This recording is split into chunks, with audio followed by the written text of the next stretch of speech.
Imagine you're standing in the middle of a snow-covered medieval valley where your breath turns to mist after a single exhale, and the cold wind cuts through the night like an invisible warning.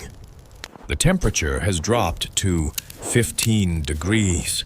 The darkness freezes every movement, and there isn't a single modern device by your side. In a landscape that seems to offer no way out, one question rises. How did people of that time manage to survive nights so bitterly cold that even metal shrank before nature's force? What may surprise you isn't their toughness, but the survival technologies they developed, far more sophisticated than you might imagine, and strangely effective. Each technique is a fragment revealing the sharp, natural insight of those who came before us, showing how they turned cold winds, deep snow, and darkness into advantages that kept life going in conditions nearly beyond human endurance. If you want to uncover the untold secrets behind medieval human resilience and understand why these technologies continue to inspire modern engineering, keep watching until the end and share your thoughts. Because this story will lead you into a world where human ingenuity becomes the only flame bright enough to illuminate an entire winter. At the moment when everything seems to lean toward the storm's favor, an unexpected truth begins to surface. Medieval people did not confront winter with recklessness. They entered it like true natural engineers.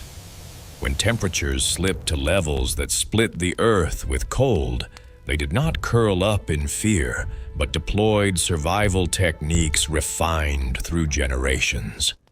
What is astonishing is that these techniques weren't improvised tricks. They were systems deliberately designed to harness the very laws of nature and turn them into advantages. From the way they directed wind and preserved heat, to the way they transformed raw materials into effective tools, everything shows that they understood their environment far more deeply than we often assume. Each technology emerged not to endure, but to shift their stance from passive to proactive, allowing them to remain steadfast even in the heart of the storm. And it is in the moment you realize this that the story opens into a new layer of meaning. Perhaps what we consider primitive actually carries a level of sophistication far beyond expectation. If you truly want to know the 6 technologies that helped them achieve what seemed impossible, keep going. The next part will uncover the full secrets buried beneath the icy layers of history. Winter in the 13th century wasn't merely colder than usual. Many records describe it as a prolonged, harsh silence, where temperatures dropped so quickly that water cracked into thin lines across the ice after only a few breaths. Snow lay so deep it buried pathways and even erased small houses built along the hillsides.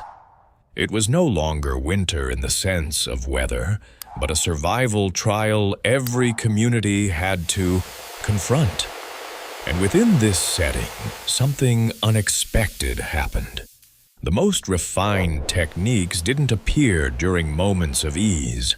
They revealed themselves only when people were pushed to the brink of endurance.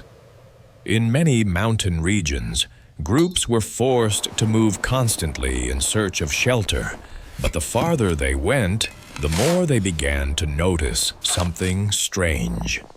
The deeper they descended into winter, the more nature exposed predictable patterns. Winds shifted in a certain rhythm. The ground held warmth longer in places that seemed insignificant, and snow, rather than being an obstacle, sometimes formed a natural protective layer. This was the twist that astonishes many today. Medieval people didn't survive by luck. They understood the cold environment better than we understand modern technology. If you've ever thought survival was merely about enduring, the next part may completely change your perspective. And if you're feeling the intrigue beginning to unfold, leave a comment about which detail in this setting surprised you the most, because the story ahead holds many more layers of secrets waiting to be uncovered. Amid that brutal winter landscape, the first technique emerged as proof of the ancients' keen observational ability: the multi-layer wind-spill hut.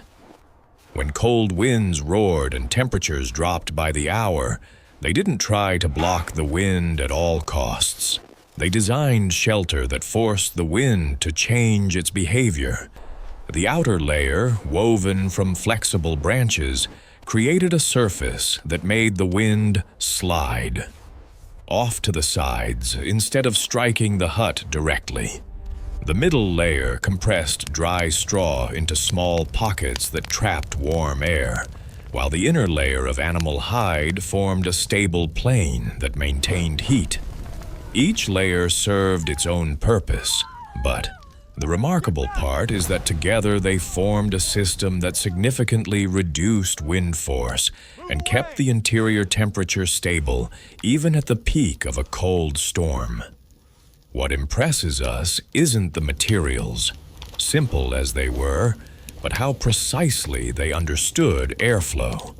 They knew that with just a slight redirection of the wind, the interior warmth could be preserved. And this mindset of guiding rather than resisting allowed them to survive where a single thin tent would have never held firm. This technology wasn't merely a place to sleep for a night. It was the opening statement in a series of techniques proving that medieval people were far from passive in the face of nature. And here's the more intriguing part.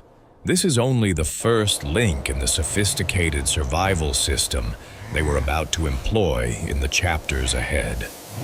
As the night grew colder and the wind began to carry freezing moisture, medieval people revealed yet another technique that showed how well they understood the movement of heat: an improvised underground heating system, a simplified version of the ancient hippocaust. They dug a shallow trench running beneath the ground, placed firewood at the windward end, and maintained a small flame so warm air could slip along the trench and travel forward. The heat spread evenly under the floor, creating a steady layer of warmth without overheating the shelter or producing light that could be spotted from afar. The most delicate part lay in how they controlled the airflow. Thanks to a small vent placed at the end of the trench, the hot air always had a direction to move toward, preventing trapped gases or lingering smoke. The result was a heating system that was safe, fuel-efficient, and capable of maintaining warmth for hours, even as the cold winds outside grew steadily harsher. If the multi-layer hut was the protective shell, then this underground heater was the thermal heart of the entire shelter. From here, the viewer begins to see that none of these techniques stand alone. Each was designed to support the others, forming a complete circle of survival that the ancients employed naturally, but with striking precision. As temperatures continued to fall to the point where the ground hardened like stone, medieval people brought out a pair of techniques that sounded simple, but revealed a level of sophistication far beyond what we might assume. Twisted straw heat keepers and ceramic heat-retaining jars. Straw, seemingly an ordinary material, was arranged into small spiral bundles, each layer interwoven to create tiny pockets of air. These air gaps were the true insulators, holding in body warmth and preventing the cold from seeping up from the frozen ground. Interestingly, many folk tales of the time claimed that only those who could listen to the voice of winter knew how to place the straw correctly to create warmth. It sounds mystical, but in reality, it was the result of centuries of observing nature. At the same time, they used thick ceramic jars, heated until their surfaces changed color, then lightly buried them so they would release warmth slowly for hours. In the dim glow of the shelter, these red-hot jars were described in a few old writings as sleeping embers, offering something both practical and tinged with the mysterious lineage that people of the time deeply respected. When these two techniques worked together, the frozen ground became a warm cushion, and the dry, biting air outside was held at the edges of the hut. This is also the moment you realize that the ancients weren't merely resisting nature. They were conversing with it, understanding it, and turning it into an advantage. If any detail from these two techniques captivated you the most, share a comment, because the more we discuss, the more angles this story reveals. Once the internal heating methods had stabilized, the next challenge lay in something endlessly unpredictable: the wind. Medieval people realized that a single strong gust could break the thermal balance in just a few seconds, so they built wind-redirecting snow walls, a structure that at first glance looked like nothing more than a packed snowbank, but in truth was a tool for fine-tuning airflow. By compressing snow into a curved form, they forced the wind to split and flow around it, greatly reducing the force hitting the shelter. Its effectiveness didn't come from the material itself, but from the precise curvature passed down through generations of experience. Working alongside this was the technique of warming garments to create a layer of warm vapor close to the skin. When fur and hide were heated to just the right temperature, the trapped warmth formed a small pocket of air around the body, preserving heat during the crucial window before core temperature could stabilize on its own. To people of that time, this wasn't merely a warming trick. It was the decisive moment that allowed them to survive the rapid temperature drops of the night. When the two techniques combined, the shelter became more than a hut. It turned into a deliberately regulated environment, ready for the sudden shifts that lay ahead. And just when everything seemed to be under control, the next event opened a new peak in the story. Just as the shelter began to hold its warmth steady, a sudden shift in the wind sent a blast straight into the underground heating trench, forcing the hot air back in the wrong direction. The thermal balance unraveled within seconds, and they had to adjust the airflow channel on the spot.